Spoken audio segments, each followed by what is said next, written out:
Bonjour aux taureaux et à ceux dont l'ascendant est taureau. Les amis, le mois de juillet s'annonce très mouvementé. Qu'est-ce qui nous attend? Bien sûr, il y a le passage d'Uranus en Gémeaux le 7 juillet. Avant tout, sachez que ce passage marque un cycle de 7 ans, les amis. N'oubliez pas cela. Il reviendra partiellement en taureau, puis poursuivra son voyage en Gémeaux. J'ai une vidéo spéciale où j'explique cet effet en détail, vous pouvez la regarder ici. Ce n'était pas idéal. Vous pouvez la regarder ici, les amis. En dehors de cela, bien sûr, nous aurons une pleine lune en Capricorne le 10 juillet. La pleine lune va créer l'un des effets les plus importants de ce mois. Elle aura lieu à 18,50 degrés. Cette pleine lune se produira particulièrement dans un signe de terre, comme le vôtre. Elle formera également un aspect de trigone direct avec vous, et c'est pourquoi vous en ressentirez directement les effets, on peut le dire ainsi. Comme elle aura lieu précisément à 18 degrés, si vous avez une planète à 18 degrés, plus ou moins 3 degrés, vous serez directement et fortement impacté.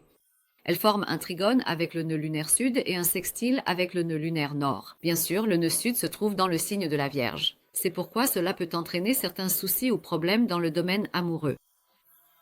Cela peut également engendrer certaines difficultés ou situations problématiques concernant l'éducation de votre enfant, des questions liées à l'enfant, à la grossesse ou à l'accouchement, et, de ce fait, amener dans votre vie ou à l'ordre du jour des responsabilités inattendues. En plus de tout cela, bien sûr, la responsabilité que vous assumerez vous mettra en valeur, vous fera évoluer, vous réaliserez que vous faites les choses avec conviction et, en réalité, vous en retirerez aussi une énergie positive. Même si cela peut sembler être une occupation ou une responsabilité, vous êtes des personnes qui aiment les responsabilités, car vous faites partie du groupe Terre. Passons maintenant au fait que la rétrogradation de Mercure commencera le 17 juillet. En réalité, avec ces jours d'ombre, nous commencerons à en ressentir sérieusement les effets dès le début du mois de juillet. Bien sûr, le rétro débutera le 17 juillet et la rétrogradation se poursuivra jusqu'au 12 août, les amis. Ensuite, nous continuerons encore à en ressentir les effets jusqu'au 25 août. Autrement dit, pendant 2 mois, nous ressentirons l'énergie de la rétrogradation de Mercure sur nous. Bien sûr, cette rétrogradation de Mercure, comme elle se produit dans le signe du Lion pour vous, et que la maison concernée est la 4e maison, fait penser à des sujets liés à la maison, à la famille, au foyer, à l'achat ou la vente, à la rénovation ou la réparation de la maison, au déménagement, au changement de notre mode de vie ou encore aux actions que nous entreprendrons pour embellir notre maison, les amis. Tout d'abord, il s'agit d'un développement soudain, inattendu, rapide.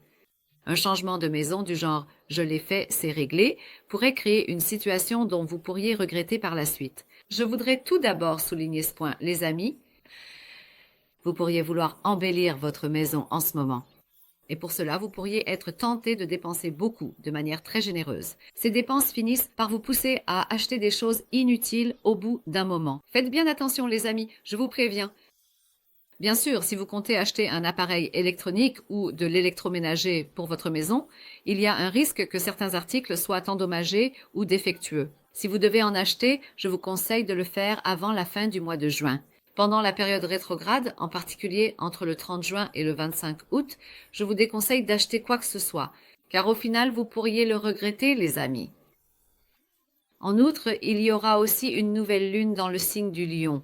Elle aura lieu le 24 juillet. La rétrogradation de Mercure ne sera pas en conjonction directe.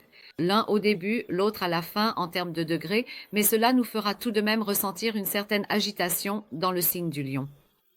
Bien sûr, il y a aussi un aspect de trigone reçu de Saturne et de Neptune, les amis, et n'oubliez pas que Saturne se trouve dans votre 12e maison. Eh bien, il se peut que vous ressentiez soudainement et de façon inattendue le besoin de déménager. Si c'est vraiment une situation réfléchie, mûrie à l'avance, il n'y a aucun problème à agir ainsi. Mais si vous décidez de vendre de façon totalement inattendue, il pourrait y avoir des illusions ou des erreurs de jugement. Vous pourriez acheter un bien immobilier que vous n'aimerez plus par la suite et que vous voudrez revendre ou changer, ou bien vous avez loué une maison. Par la suite, vous pourriez regretter votre choix et déménager dans une toute autre maison. Il serait donc judicieux d'être prudent. Des actions non réfléchies, surtout concernant la maison, peuvent causer des problèmes durant cette période. Bien sûr, il pourrait aussi y avoir certaines discussions au sein de la famille, avec nos aînés ou les membres de la famille avec qui nous vivons. Des attitudes égocentriques, Des propos condescendants peuvent malheureusement provoquer des crises durant cette période. Par exemple, des comportements du type « c'est moi qui l'ai fait, ne vous mêlez pas de mes affaires » peuvent apparaître. En réponse, si vous adoptez la même attitude, cela peut entraîner des tensions au sein de la famille. Il serait préférable de ne pas blesser les autres, d'adopter une approche plus positive et bienveillante, chers amis. Je tenais également à souligner ce point. Bien sûr, la nouvelle lune signifie de nouveaux départs. Mais le fait que Mercure soit en rétrograde à ce moment-là nous rappelle que nous ne devons pas négliger le risque de nous tromper. Surtout si vous avez une planète, notamment une planète personnelle, autour du 2e degré, vous en ressentirez les effets de manière plus positive. Eh bien sinon, vous allez ressentir les effets de la rétrogradation de Mercure lors de cette nouvelle lune, et cela peut vous amener à traverser cette période avec quelques difficultés ou problèmes, les amis.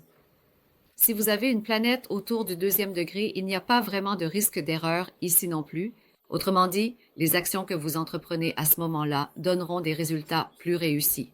Mais surtout, si vous avez une planète entre 14,4 degrés et 14,15 degrés, alors cela peut être un peu problématique, source de soucis et de difficultés, les amis. Il vaut mieux faire attention. Je vous conseille de réfléchir 2 fois avant d'agir une seule fois. En particulier, cette rétrogradation de Mercure peut vous pousser à acheter des appareils électroniques ou des articles ménagers. Et il y a une forte probabilité que vous rencontriez un gros problème à long terme avec ces objets que vous achetez. Je vous explique cela parce qu'en période de rétrogradation de Mercure, les appareils électroniques tombent généralement en panne où il est difficile de remarquer les défauts et les imperfections des objets achetés. Je vous conseille donc d'être prudent, les amis. Mais si l'on considère les effets généraux, nous traversons vraiment une période où notre vie s'accélère, avec de belles énergies positives très présentes. Il suffit simplement de prêter un peu d'attention à ces sujets pour avoir encore plus de chances de vivre cette période de façon positive. Vous pouvez aussi considérer ces points comme des petits nids de poules sur le chemin de votre vie. J'espère que vous en tirerez le meilleur parti, les amis. À bientôt, prenez soin de vous.